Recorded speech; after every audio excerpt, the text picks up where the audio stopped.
Hey, Eagle Run 23 here. I was going to talk about something else today, but we cannot avoid this whole Glock situation, so let's jump in. So, unless you've been living under a rock, you've probably heard that Glock announced they're discontinuing their entire line of handguns, with a few exceptions, 43X, a couple things like that. With few exceptions, they're cutting out everything. And I heard about this on Twitter, where I consume 98% of my news. Heard about it from John Crump, and I didn't really think that much of it until this morning. I wake up and I see a couple of people saying maybe it's not true and that it's speculation. I dive a little bit deeper, and I have some opinions to share with you. Most people are talking about the lawsuit situation because on the back of these guns, it allows you to put a little apparatus, a little backpack, if you will, that makes the gun do some things other than was intended by the manufacturer. I think the lawsuit angle makes sense. There is probably something to that. When you dive a little deeper and you look at the numbers, you realize Glock has another serious problem. So we have some sales data here from 2024, and this is the ranking of the top 4 manufacturers for pistols. Number 1 on the list, the Ruger. Number 2 on the list, Sig Sauer. Yes, that Sig Sauer. Number 3 on the list is Smith Wesson, and coming in at number 4, we have Glock, a company that defined modern striker fire pistols is ranked number 4. That might be tough to swallow. Looking at those top-selling handguns in 2024, it gets interesting. The Sig P365 was number 1, and the Sig P320, despite having hundreds of lawsuits for going off by itself, was number 3, and the Glock 19 came in as number 4. The Springfield Hellcat was a distant 13th, and Smith & Wesson M&P 9 came in at number 14. So Sig Sauer, whose company's flagship model literally goes off by itself, is outselling Glock. Let that sink in. The company whose pistol actually goes off by itself, they beat Glock in sales. A couple of more quick facts here for you. Gun sales as a whole are down 9.6% year over year. Revenue is down 11.5% in 2024. Total gun sales were 15.3 million, which is a good number. But at our peak, we were selling 21.8 million. So a big decline there in sales. People call this the Trump slump.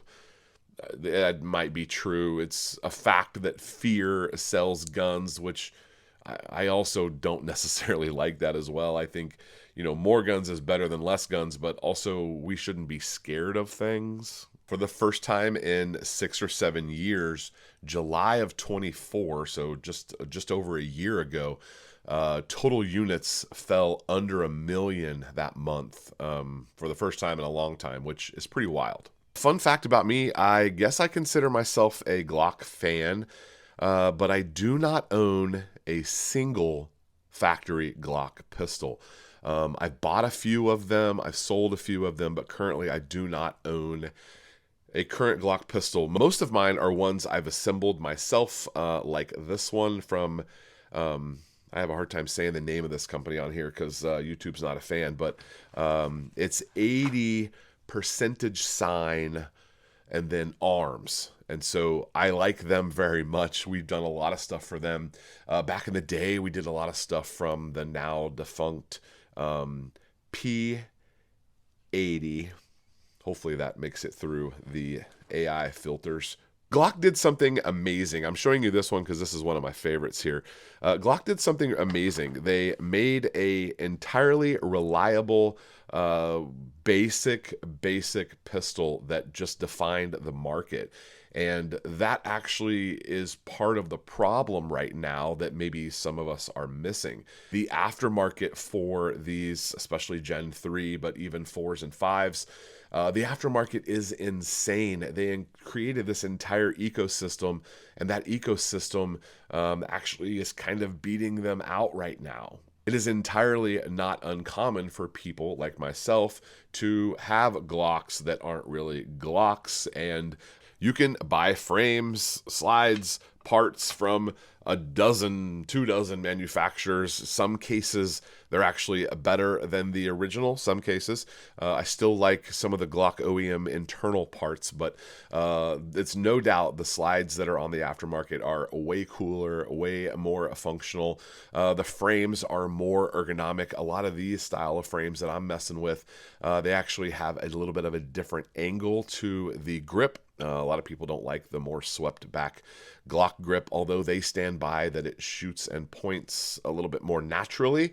I disagree with that. I like a little bit more 1911 style. Another one of my favorites from that company here in Fort Worth with a percentage sign. This one's got the longer grip. There's just the endless customization is why these things are so cool and why people love them. And that's actually a bit of a problem for Glock. 2 of those top selling pistols have modularity. This kind of came about with the whole military contract back in the day. There's no fancy features. There's no real upgrades. Even their MOS system for the optics is proprietary, and it kind of struggled a little bit, although there's better options on the market now than there was a few years ago. They've kind of missed the boat with some of those upgrade features that we like so much. The 365 and the macro, those are modular. Springfield came out with the Echelon, which I actually kind of want one of those. We'll talk about that here in a second. Everything is swappable. The Smith Wesson has the M&P 2.0 with the same price point. Generally the same reliability. All of those companies are innovating, and Glock, the only innovation they had was they came out with the Gen 5. Now, don't get me wrong, the aftermarket is and was actually good for Glock as well. Having that strong aftermarket, knowing that if I buy this gun, I shoot it for a couple years, I want to upgrade something, that's actually a sales feature and something that's beneficial to Glock. My fear is here that the ecosystem kind of outgrew Glock, and then you didn't really need Glock at all. All right, so here's my theory. The lawsuits are real. Whether or not we think Glock is smart enough to like pull off this whole like IHOP to IHOB with the International House of Burgers, whether we think they're on that level of trolling us, I don't know. But the lawsuits are real. The states that are suing them, all that is real, and they have a legal problem that they're probably needing to do something about. So they're getting squeezed by competitors. The Trump slump is declining numbers.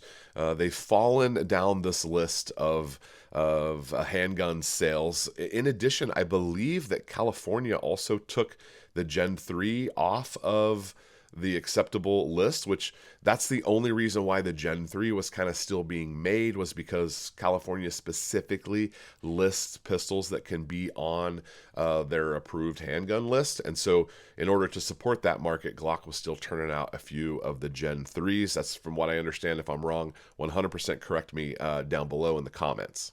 So we know that scarcity and fear sell things. It's sad, but it's true. So is it possible that Glock is wiping out their collection in order to drive up sales and potentially prices? I feel like for me personally, I'm not selling any of my guns, but for me personally, did my frame get more valuable if I had an original Glock? Did it get more valuable? Are my aftermarket Gen 3 things more valuable? Some people seem to think so. So they make people panic buy. They increase the value of their limited inventory, as by the end of November, there's no more. And then they drop a new model that is the solution to all of their problems. Now, officially, as of filming this, Glock has not made a statement from the company Glock. We're hearing about this from distributors. Apparently, there was an email that was sent out. I don't have access to any of that stuff, but that's kind of what we're operating on. But if that rumor is true, they're fixing to move a bunch of inventory here in the next 5-6 weeks. So what does this mean for you? Well, you maybe just made some money, so that's a good thing. Money's always good. The aftermarket is not going anywhere. We're still going to have tons of support for Gen 3 and Gen 3 clones. Those things aren't going away. You can still build a Glock pattern pistol purely with aftermarket parts, and I don't think that's going to change for quite a while. I do find a bit of an actual concern here because, from a lawsuit perspective, if they find that Glock is liable and people are illegally modifying their firearms with illegal devices, illegal, that precedent could apply to other firearms manufacturers, which is definitely not a good thing, and that would be a problem for all of us.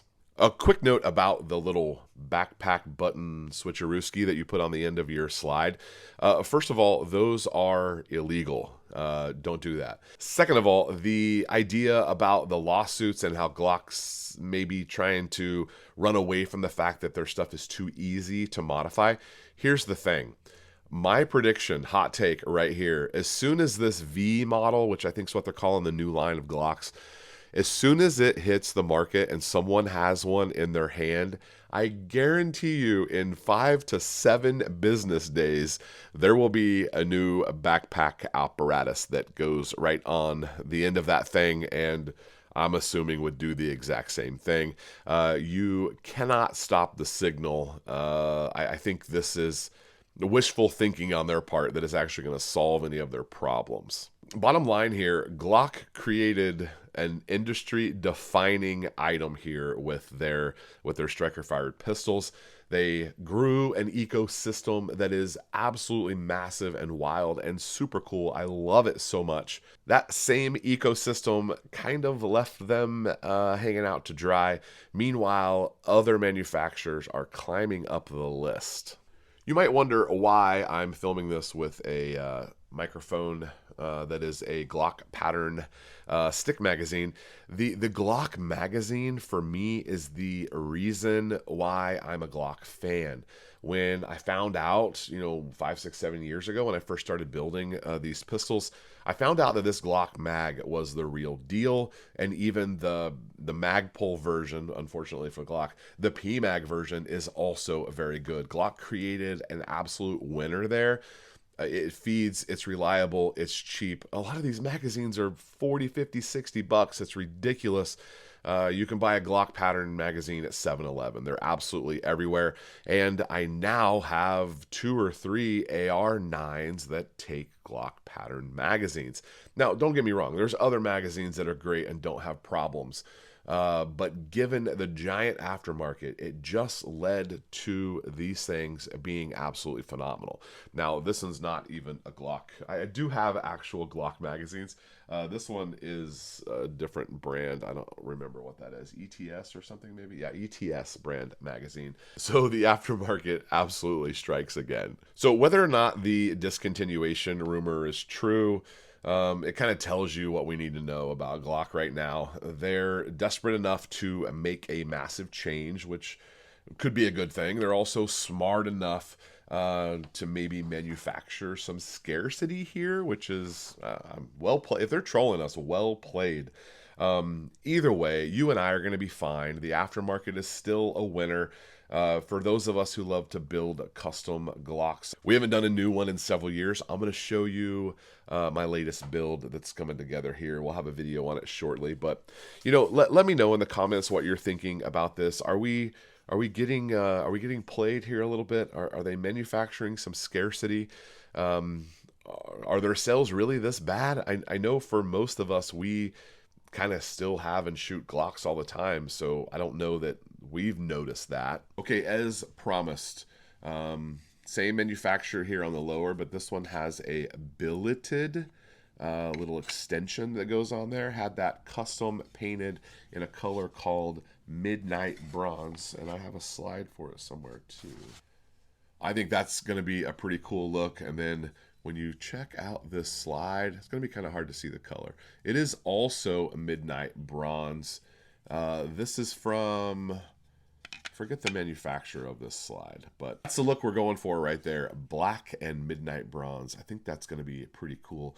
Don't worry about the FDE plate on there. We're not going to add any FDE to this. It will definitely get a red dot because we're putting red dots on everything these days.